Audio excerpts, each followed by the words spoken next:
श्री शिवाय नमस्तुभयम। दोस्तों, जैसा कि आप सभी लोग जानते हैं कि 11 जनवरी 2026 यानी रविवार को पड़ रही है माघ महीने की कृष्ण पक्ष अष्टमी तिथि, जो बहुत ही खास है।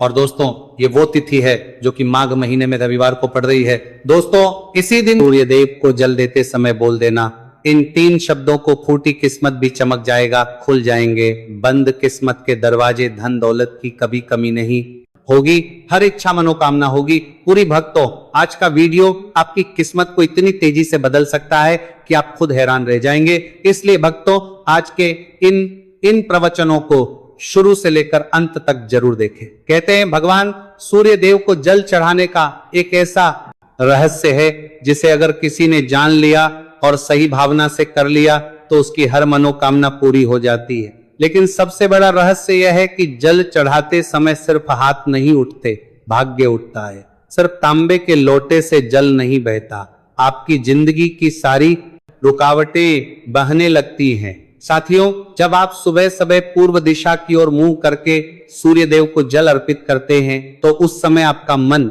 आपकी आत्मा और आपकी भावनाएं पूरी तरह से ईश्वर से जुड़ जाती हैं। उस समय जो शब्द आपकी जुबान से निकलते हैं वही ब्रह्मांड में कंपन पैदा करते हैं और आपकी किस्मत में चमत्कार शुरू होते हैं। आज मैं आपको 3 ऐसे दिव्य शब्दों का रहस्य बताने आया हूं जिन्हें आपको सिर्फ बोलना है। बस बोलते समय मन साफ होना चाहिए, भावनाएं सच्ची होनी चाहिए और आपका विश्वास अटूट होना चाहिए। भक्तों, इन 3 शब्दों में इतनी शक्ति है कि कहते हैं असंभव भी संभव हो जाता है। मन की मन्नतें, रुके हुए पैसे, बिगड़े हुए काम, टूटे हुए रिश्ते, सब कुछ धीरे धीरे ठीक होने लगता है। पर याद रहे, यह शक्ति उन्हीं को मिलती है जो अपने इरादों को पवित्र रखते हैं और सूर्य देव के सामने सिर झुकाकर विनम्रता से प्रार्थना करते हैं। इसीलिए साथियों, कल से ही नहीं, अभी से ही अपने मन थुतु का प्रार्थना करते हैं। मैं निश्चय कर लो कि जब भी सूर्य देव को जल दोगे, इन दिव्य 3 शब्दों को जरूर बोलोगे, आपकी किस्मत खुद आपकी ओर दौड़ी चली आएगी और जीवन में ऐसा सुकून मिलेगा जो आपने कभी महसूस नहीं किया होगा। अब जरा सोचो, हर दिन जब सूरज उगता है तो सबसे पहले उसकी किरणें धरती को छूती हैं, वे पेड़ों को, नदियों को, पहाड़ों को और फिर हमारे शरीर को ऊर्जा देती हैं। उसी प्रकार जब हम सूर्य देव को जल अर्पित करते हैं तो वे किरणें हमारे मन, हमारे कर्म और हमारे भाग्य को भी प्रकाशित कर देती है। जो व्यक्ति नित्य सूर्य को जल चढ़ाता है उसके जीवन में कभी भी दरिद्रता नहीं आती, क्योंकि सूर्य ही भगवान विष्णु का स्वरूप है और जहां विष्णु का तेज होता है वहां लक्ष्मी अपने आप आती है। अब प्रश्न उठता है कि जब हम सूर्य देव को जल अर्पित करते हैं तो कौन से मंत्र बोलने चाहिए? तो सुनो मेरे प्रिय भक्तों, 3 ऐसे मंत्र हैं जिन्हें बोलने मात्र से ही जीवन के सारे दोष मिट जाते हैं, गरीबी का नाम और निशान मिट जाता है और जीवन में एक अद्भुत तेज, एक दिव्यता भर जाती है। दोष में परेशान नहीं करत रहा। पहला मंत्र है घृणी सूर्य नमः। इसका अर्थ है, हे प्रभु सूर्य देव, आप में जो घृणा यानी तेजस्विता, ऊर्जा और ज्ञान का प्रकाश है, मैं उस ऊर्जा को नमन करता हूं। जब आप यह मंत्र बोलते हैं तो आपके शरीर के भीतर की नकारात्मक ऊर्जा नष्ट होती है, आलस्य, अज्ञान और मानसिक अंधकार दूर होता है। दूसरा मंत्र है सूर्य नमः। यह मंत्र सबसे प्राचीन और सरल है, लेकिन इसकी शक्ति अपार है। इस मंत्र को बोलते समय जब आप सूर्य को जल चढ़ाते हैं तो जल की धारा के साथ आपके कर्म भी पवित्र होते हैं, आपके जीवन के दोष धीरे धीरे समाप्त होने लगते हैं। तीसरा मंत्र है उरादित्य नमः। आदित्य यानी जो सबका पिता है, जो सबको जीवन देता है। जब आप यह मंत्र बोलते हैं तो यह केवल सूर्य देव की पूजा नहीं है, बल्कि सृष्टि के हर जीव की आराधना है। आज कहते हैं सूर्य को जल देना मतलब अपने भीतर की कृतज्ञता को जगाना। जो इंसान सूर्य देव को प्रणाम करता है उसके जीवन में कभी अंधकार नहीं रहता। अब बात आती है विधि की। सुबह ब्रह्म मुहूर्त में उठिए, यानी सूर्योदय से लगभग आधा घंटा पहले सबसे पहले स्नान कीजिए, अपने शरीर को और मन को शुद्ध कीजिए। फिर एक तांबे के लोटे में जल भरिए, उसमें थोड़ा सा लाल फूल, थोड़ा सा अक्षत, चावल और अगर संभव हो तो लाल चंदन की एक बूंद डाल दीजिए। अब अपने मन को शांत कर लीजिए और जब सूर्य देव की पहली किरण आकाश में दिखे तो पूर्व दिशा की ओर मुख करके दोनों हाथों से जल अर्पित कीजिए। ध्यान रखिए, जल की धारा पतली और निरंतर होनी चाहिए ताकि सूर्य की किरणें उस जल से छनकर आपके नेत्रों और मस्तिष्क पर पड़े। उस क्षण में जो ऊर्जा आपके भीतर प्रवेश करती है वही आपके जीवन को धन्य बनाती है। महाराज कहते हैं, जिस घर का कोई सदस्य प्रतिदिन सूर्य को जल देता है उस घर की दरिद्रता पिघल जाती है। ऐसे घर में लक्ष्मी का वास स्थायी हो जाता है। अब बहुत लोग ये पूछते हैं, महाराज जी हम तो शहर में रहते हैं, हमारे सामने सूरज साफ नहीं दिखता, क्या करें? तो सुनो, जब तक भावना शुद्ध है तब तक हर पूजा स्वीकार्य है। आप बालकनी में खड़े होकर भी सूर्य की दिशा में जल अर्पित कर सकते हैं। जरूरत है सिर्फ श्रद्धा की। धन और समृद्धि केवल मेहनत से नहीं आती, वह आती है कृपा से, और कृपा वही होती है जहां श्रद्धा होती है। सूर्य देव का जल चढ़ाना मतलब केवल एक अनुष्ठान नहीं है, यह ब्रह्मांड की सबसे बड़ी ऊर्जा से जुड़ने का माध्यम है। अब देखो, जिन लोगों को हमेशा पैसों की तंगी रहती है, व्यापार में हानि होती है, घर में क्लेश रहता है, वे अगर प्रतिदिन सूर्य को जल चढ़ाने लग जाए तो धीरे धीरे उनकी किस्मत पलटने लगती है। क्योंकि जब सूर्य की किरणें आपकी आत्मा को छूती है तो कर्मों के अंधकार को मिटा देती है। आज एक कथा सुनाते हैं। एक व्यक्ति रोज मेहनत करता था लेकिन हमेशा कर्ज में डूबा रहता। उसने महाराज जी के कहने पर सिर्फ 21 दिन सूर्य को जल अर्पित किया और इन 3 मंत्रों का जाप किया। 21 दिन बाद उसके व्यापार में आश्चर्यजनक परिवर्तन आया, क्योंकि जब ईश्वर की कृपा होती है तो कर्मों के फल भी बदल जाते हैं। तो मेरे प्यारे भाइयों और बहनों, यदि आप चाहते हैं कि आपके जीवन में कभी अभाव ना आए तो आज से ही यह संकल्प लीजिए कि प्रतिदिन सूर्य को जल अर्पित करेंगे। मंत्र उच्चारण के साथ भावना रखिए कि हे प्रभु, मेरे भीतर का अंधकार मिटा दो, मेरे कर्मों में प्रकाश भर दो। देखना, 1 महीने के अंदर ही जीवन में परिवर्तन आ जाएगा, क्योंकि सूर्य केवल आकाश में नहीं है, वह आपके भीतर भी है, आपके हृदय में, आपके कर्मों में, आपके विश्वास में। सूर्य को जल देना मतलब खुद के भीतर की ऊर्जा को जगाना। जब यह ऊर्जा जागृत होती है तो आलस्य खत्म होता है, जीवन में गति आती है और लक्ष्मी का प्रवेश अपने आप होता है और फिर हमारे शरीर को ऊर्जा देती है। उसी प्रकार जब हम सूर्य देव को जल अर्पित करते हैं तो वह किरणें हमारे मन, हमारे कर्म और हमारे भाग्य को भी प्रकाशित कर देती है। जी महाराज कहते हैं कि जो व्यक्ति नित्य सूर्य को जल चढ़ाता है उसके जीवन में कभी भी दरिद्रता नहीं आती, क्योंकि सूर्य ही तो विष्णु का तेज होता है, वहां लक्ष्मी अपने आप आती है। अब प्रश्न उठता है कि जब हम सूर्य देव को जल अर्पित करते हैं तो कौन से मंत्र बोलने चाहिए?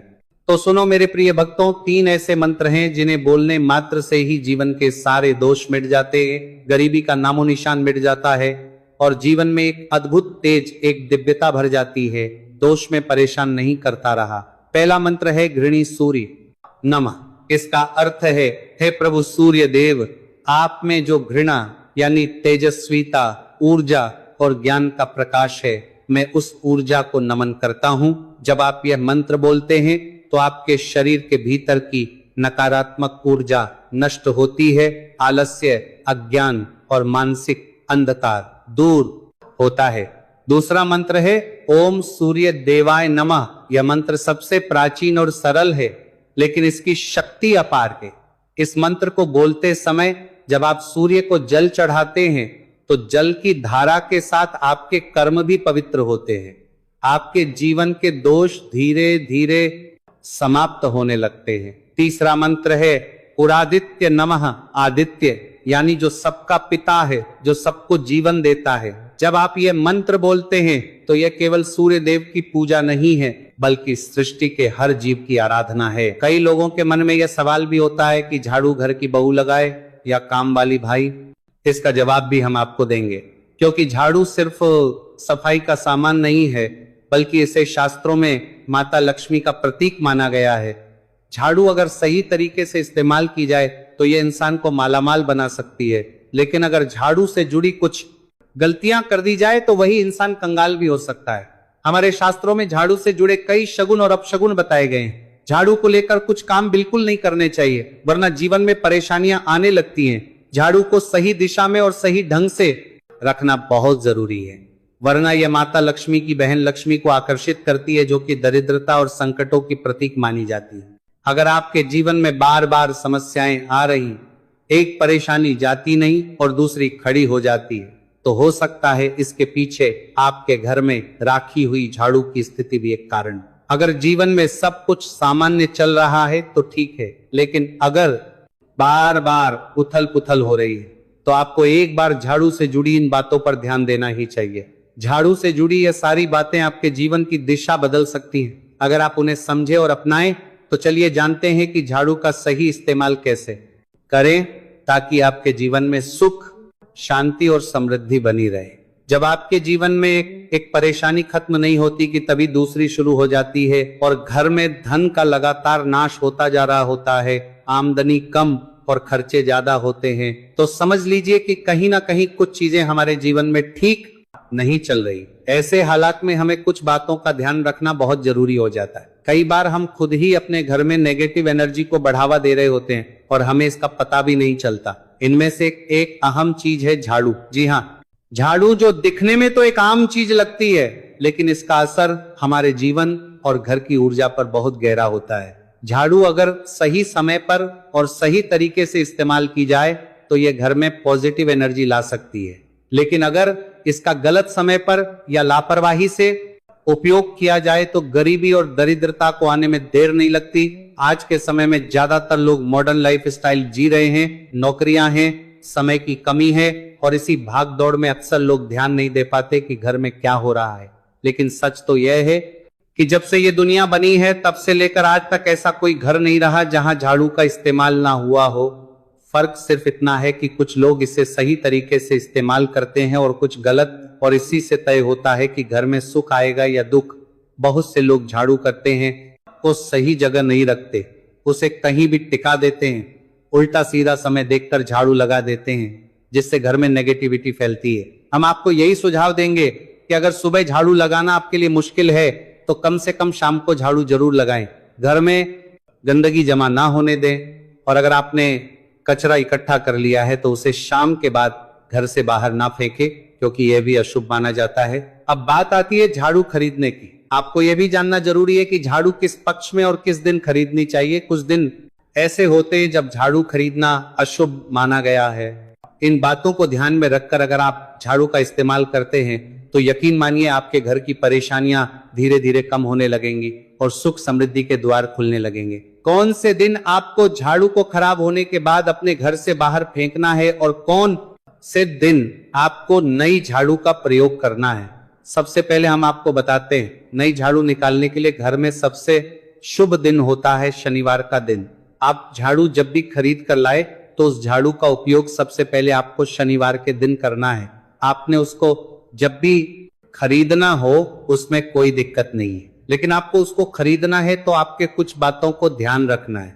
जब भी आप झाड़ू खरीद सोमवार, मंगल, बुध, बृहस्पति, शुक्र, शनिवार, एक सप्ताह में 7 दिन होते हैं। सोमवार, बुधवार, गुरुवार और शुक्रवार ये सौम्यवार माने जाते हैं। इस दिन आपको भूलकर भी झाड़ू नहीं खरीदनी है। आपको रविवार, मंगलवार और शनिवार ये क्रूरवार होते हैं। इस दिन झाड़ू खरीदना हमारे लिए बहुत ही ज्यादा फायदेमंद होता है। दीपावली पर या फिर कोई भी त्योहार के दिन अगर आप झाड़ू खरीदेंगे, अपने घर में लेकर आएंगे, तो यह आपके लिए कितना शुभ और लकी होगा कि आपने सोचा ही नहीं होगा। झाड़ू हमेशा कड़ेवारों में ही आपको खरीदनी है। सोमवार पर झाड़ू खरीदने से हमारे घर में धन की हानि होना शुरू हो जाती है। और नई झाड़ू आप जिस भी दिन खरीदें, अगर पॉसिबल है तो शनिवार के दिन नई झाड़ू का अपने घर में इस्तेमाल करने की कोशिश करें। यह आपके लिए धन संपदा के आगमन का स्रोत बनेगी। अब आपको बताएंगे कि कौन से कोने में हमें झाड़ू को रखना चाहिए, कौन से ऐसे कोने हैं जहां पर झाड़ू को भूलकर भी नहीं रखना है। हम जिसको पूजा रूम बनाते हैं, ईशान कोण, हमारा जो नॉर्थ ईस्ट कोण होता है जिसको हम ईशान कोण कहते हैं, उसमें कभी भी आपको झाड़ू नहीं रखनी है। वहां पर पूजा का स्थल होता है और खासकर पूजा रूम में आपको बिल्कुल भी झाड़ू को नहीं रखना चाहिए, वरना अगर आप झाड़ू रखते हैं तो आपका जो देव स्थान होता है वहां देव आगमन में बहुत सारी मुश्किलें आना शुरू हो जाती हैं और आपके घर में दुर्भाग्य चलकर आता है और आपके घर में नेगेटिविटी प्रवेश करने लग जाती है। इसे बिल्कुल गांठ मारकर बांध ले कि आपको भूलकर भी ईशान कोण में झाड़ू को नहीं रखना है। अब आप लोग सब सोच रहे होंगे कि ईशान कोण में झाड़ू को ना रखें तो फिर कहां पर हम झाड़ू को रख सकते हैं। तो झाड़ू रखने का सबसे अच्छा स्थान है घर का दक्षिण पश्चिम कोण यानी कि साउथ वेस्ट कॉर्नर, जिसको हम नेतृत्व कोण भी कहते हैं। नेतृत्व कोण में अगर आप झाड़ू रखेंगे तो इससे माना जाता है कि माता लक्ष्मी का आपके घर में वास होना शुरू हो जाता है, माता लक्ष्मी आपके घर में आने लग जाती है। ऐसा माना जाता है कि नेतृत्व कोण घर के मालिक का स्थान माना जाता है, इसलिए नेतृत्व कोण में अगर आप झाड़ू रखेंगे तो आपके घर का जो मालिक होता है वह दिन दुगनी रात चौगुनी तरक्की करता है। अब बात करते हैं कि घर में झाड़ू कौन से समय पर लगाना चाहिए। घर में झाड़ू लगाने, पोछा लगाने का आखिर में क्या उचित समय है। हमारे वेद पुराणों में 4 समय बताए जाते हैं। जो व्यक्ति रात के समय में झाड़ू लगाता है उसके घर में दरिद्रता अपने पैर पसार लेती है। आजकल की मॉडर्न युग में अगर पॉसिबल नहीं है, आपके साथ मजबूरी है, तो आपको बहुत सोच विचार करने की जरूरत है। घर को साफ रखना ताकि माता लक्ष्मी हमारे घर में अपने आप वास करने लग जाए, माता लक्ष्मी उस घर में अपना निवास स्थान बना पाए। लक्ष्मी का निवास स्थान बनाने के लिए उन्हें साफ स्वच्छ जगह चाहिए होती है, इसीलिए घर में माता लक्ष्मी के रहने के लिए साफ सुथरा स्थान चाहिए होता है। अगर आप झाड़ू को रात में लगाएंगे, आपकी बहुत बड़ी मजबूरी है जिसके कारण आपको रात में झाड़ू लगाना पड़ रहा है, तो आपको क्या करना है, कचरा बाहर नहीं फेंकना है। झाड़ू लगाते समय कभी भी पांव से झाड़ू को भूलकर भी स्पर्श नहीं करना है। अगर गलती से पांव से झाड़ू स्पर्श भी हो जाए तो उसे छूकर क्षमा मांग लेना चाहिए। ऐसा माना जाता है कि झाड़ू को पैर लगाने से माता लक्ष्मी हमारे